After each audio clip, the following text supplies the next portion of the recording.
سے محفوظ رہیں گے۔ اللہ پاک ہمیں سمجھ دے۔ میرے ذہن میں یہ بات آ رہی ہے، میں نے کئی دفعہ پہلے بھی مسئلہ عرض کیا ہے۔ مفتی سعید احمد صاحب پالن پوری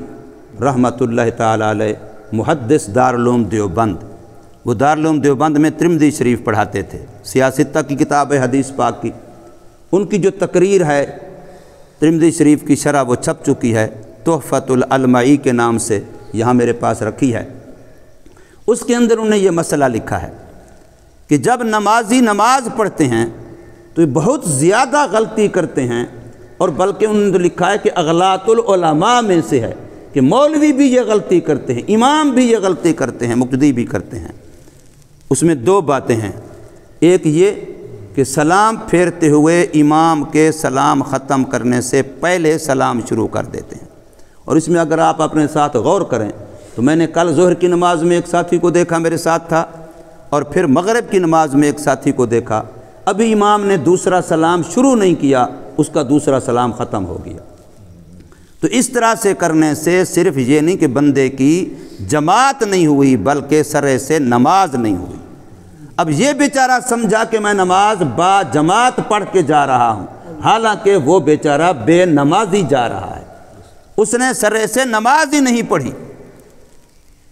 بندہ جب سلام پھیرتا ہے تو امام نے سلام پھیرنا ہوتا ہے، السلام علیکم ورحمۃ اللہ، وہ تو لمبا کرتا ہے، اس نے جہراً سلام پھیرنا ہوتا ہے، وہ لمبا کرتا ہے، مقتدی یوں کر دیتا ہے، وہ یوں کرنے میں اس کا سلام پہلے ختم ہو جاتا ہے۔ تو جس کا سلام امام کے سلام سے پہلے ختم ہو گیا، اس بیچارے کی صرف یہ نہیں کہ جماعت نہیں ہوئی بلکہ اس بیچارے کی سرے سے نماز نہیں ہوئی۔ ایک تو اس پر بہت احتیاط کی، میں اس پر واقعہ بھی سنایا تھا، ہمارے استاد صاحب شیخ الحدیث ہیں، اس وقت بھی موجود ہیں الحمدللہ، اور عرصہ دراز سے شیخ الحدیث ہیں۔ انہوں نے ہمارے پیر خانے پر سید علاء الدین شاہ صاحب جیلانی رحمہ اللہ کی موجودگی ان کے ساتھ نماز پڑھی، عصر کی نماز تھی، یہ عاجز وہاں موجود تھا۔ جب سلام پھیرا تو حضرت پیر صاحب نے ہمارے استاد صاحب سے فرمایا، مولانا آپ کی نماز نہیں ہوئی، آپ نماز دوبارہ پڑھیں، اسی سلام کی وجہ سے فرمایا، حالانکہ بہت بڑا شیخ الحدیث ہے۔ اور مولانا نے حضرت استاد جی نے ذرے بھی عذر نہیں کیا، فوراً کھڑے ہوئے نیت کی نماز دوبارہ پڑھی، ذرے بھی یہ نہیں کہا کہ میں نے کون سی غلطی کی، کیوں دوبارہ پڑھوں، بتا تو دیجئے۔ جب دوبارہ نماز پڑھ لی پھر شاہ صاحب نے بتایا کہ مولانا آپ نے سلام امام سے پہلے پھیر لیا تھا، اور انہوں نے کوئی عذر نہیں کیا۔ اور یہ غلطی اتنا ہے کہ ہر بندہ کر رہا ہے لیکن احساس نہیں ہوتا، اس کا احساس کرنا چاہیے۔ نمبر دو، یہ مسئلہ وہ ہے جس کو جو معلوم نہیں ہے، ہمیں مولویوں کو بھی معلوم کم ہے، اللہ تعالیٰ ہمیں معاف فرمائے۔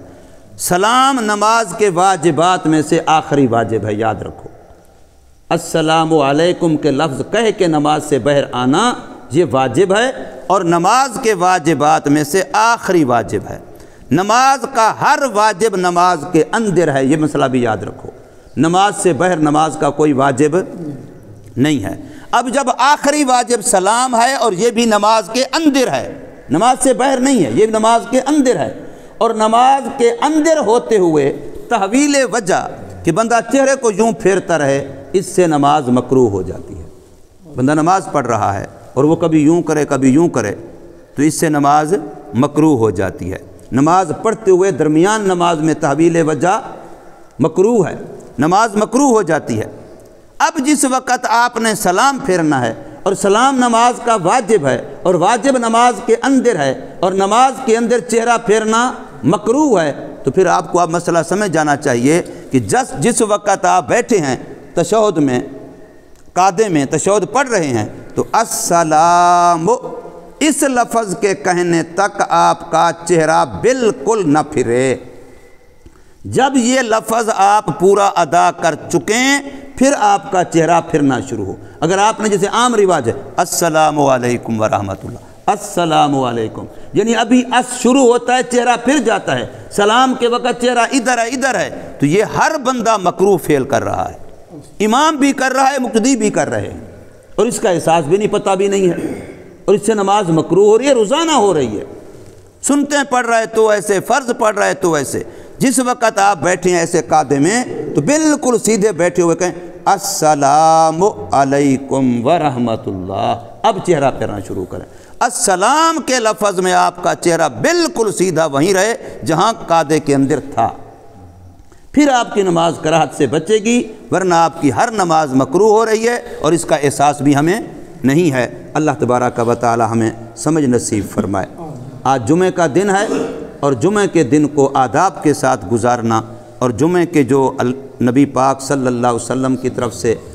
سنتیں بتائی گئی ہیں، عمل بتایا گیا ہے، اس کے مطابق کرنا۔ مثلا جمعہ کے دن غسل کرنا سنت ہے، جمعہ کے دن خوشبو لگانا سنت ہے اگر میسر ہو، جمعہ کے دن صاف ستھرے کپڑے پہننا سنت ہے، جمعہ کے دن نماز کی نیت سے یہ سارے کام کرنا، بال ٹھیک کرنا، ناخن ٹھیک کرنا، یہ سنت ہے، اور جمعہ کے دن نماز جمعہ کے لیے جلدی آنا، اور جمعہ کے دن سورہ کہف کی تلاوت کرنا، اگر مکمل ہو جائے تو سب سے بہتر، ورنہ 10 آیتیں کم از کم سورہ کہف کی پڑھنا، اور اسی طریقے سے جمعہ کے دن کثرت سے درود پاک پڑھنا، اور جمعہ کے دن جو ایک مقبول گھڑی ہے اس کے بارے میں اگرچہ 2 قول ہیں، ایک یہ ہے کہ جمعہ کا جب خطبہ ہو رہا ہوتا ہے عربی کا وہ وقت ہے، اور خصوصاً 2 خطبوں کے درمیان جب امام بیٹھتا ہے وہ وقت ہے، اس وقت دعا قبول ہوتی ہے رفع یدین کے بغیر، یعنی ہاتھ اٹھائے بغیر دعا، بیٹھے بیٹھے جیسے بیٹھے ہیں آپ دعا کریں اس میں۔ اور راجح قول یہ ہے کہ وہ مقبول گھڑی جمعے والے دن عصر کے بعد ہے، لہٰذا جمعے والے دن عصر سے مغرب تک کا وقت یہ بڑا مقبول وقت ہے، بڑا مستجاب الدعوات کا وقت ہے، اس لیے اس وقت بندہ اپنے آپ کو غفلت سے بچائے۔ میں یہ نہیں کہہ رہا کہ آپ سارے کام کاج چھوڑ کے مسجد میں بیٹھ جائیں، میں یہ عرض کر رہا ہوں کہ اس وقت میں اپنے آپ کو غفلت سے بچائیں۔ وہ وقت آپ اپنے کام میں بھی لگے ہوئے ہوں تو آپ کے دل میں یاد خدا ہو، زبان پر ذکر خدا ہو، درود مصطفیٰ ہو، اس طریقے سے اپنا وہ وقت گزاریں کہ غفلت میں وہ وقت نہ گزرے۔ اللہ تبارک و تعالی ہمیں سمجھ نصیب فرمائے، عمل کی توفیق۔